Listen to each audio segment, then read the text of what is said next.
Hey, what's up, everybody? True Boxing here. Thank you for coming back to get hit with the truth. So today we are continuing the True Boxing annual top 10s as we are going to look at my number 3 heavyweight in the world right now, the reigning IBF champion, Daniel Dubois. Now, before we get into that, if you could smash the like button, leave a comment, or subscribe to the channel. I really do appreciate any and all support that I can get as I continue to build my channel here.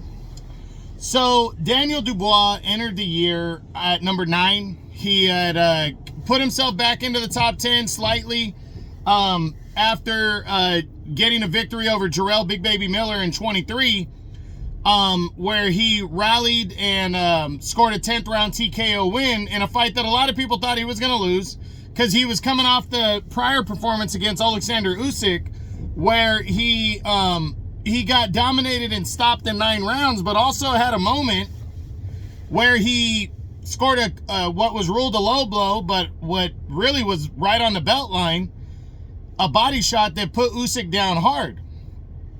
But it was one of those calls that, I've said it before, it's like in the NFL.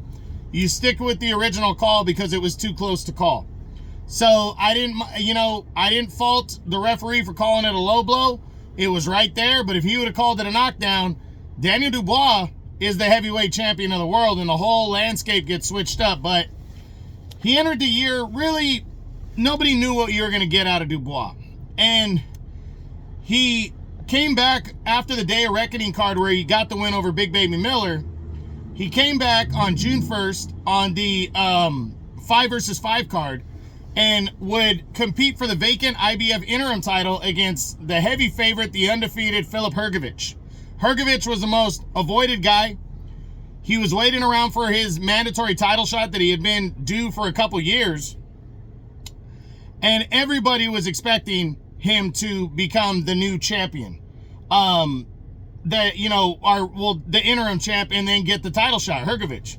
So Dubois was kind of a footnote going into that. But he was representing Queensberry, and Dubois decided to turn in the best performance, or the best win of his career, as after Hrgović suffered a cut over his eye, Dubois completely exposed it, broke down, beat up Hrgović, and would score an 8th round TKO victory as he would capture the vacant IBF interim title. And then within 2 months, Alexander Usyk decided he was going to vacate the IBF title instead of dealing with all their bullshit after becoming undisputed champ, and Daniel Dubois, just like that, was upgraded to full champ. But he had already signed on for the biggest fight of his career, outside of the Usyk fight, when he would challenge, or will defend his title against former 2-time unified heavyweight champion and mandatory challenger Anthony Joshua.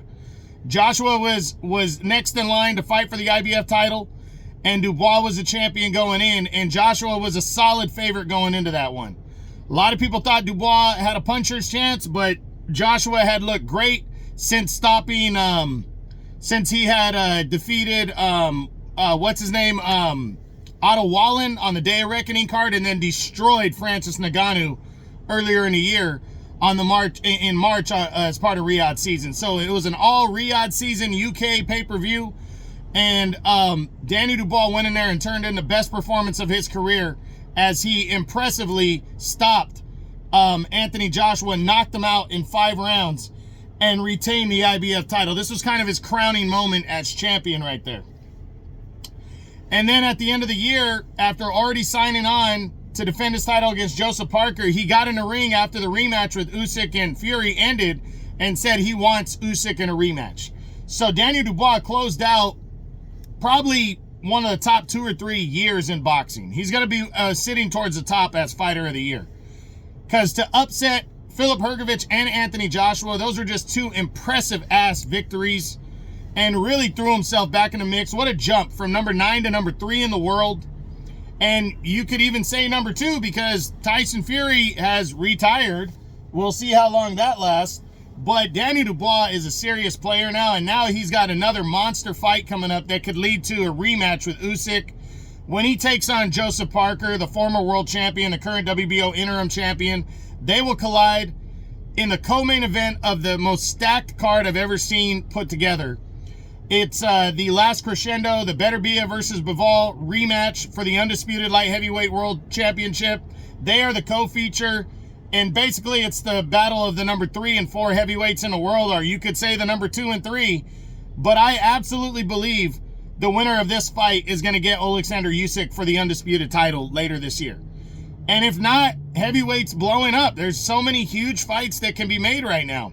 And Riyadh season is bringing all of them to us. So Daniel Dubois has totally, in a year and a half's time, showed that he showed who he really is and how good he really is. He's 27, 22-2, 21 knockouts. This dude is on a roll. And he has passed up the other guy that beat him, Joe Joyce. Joe Joyce has fallen completely off the map. And he's shaking that off. Remember, he was winning that fight when Joyce stopped him. So that was his first loss. And then the Usyk loss, he's a different fighter now. And maybe Usyk in a year and a half has slowed down a little bit as he gets older. So we're going to see what Daniel Dubois is made of when he takes on Joseph Parker. I'm doing the breakdown video on that fight still. That's going to come out after the top 10s here. So I'm not going to tell you who I'm predicting in that fight, but I think Daniel Dubois has a really good chance of pulling off the victory and retaining the title and pushing for the undisputed clash with Usyk, and we'll see what happens. But that is it. That is what I got. That is my number 3 heavyweight in the world right now, the reigning IBF champion, Daniel Dubois, as my True Boxing annual top 10s continue. I hope you enjoyed the video. If you did, smash the like button, leave a comment, or subscribe to the channel.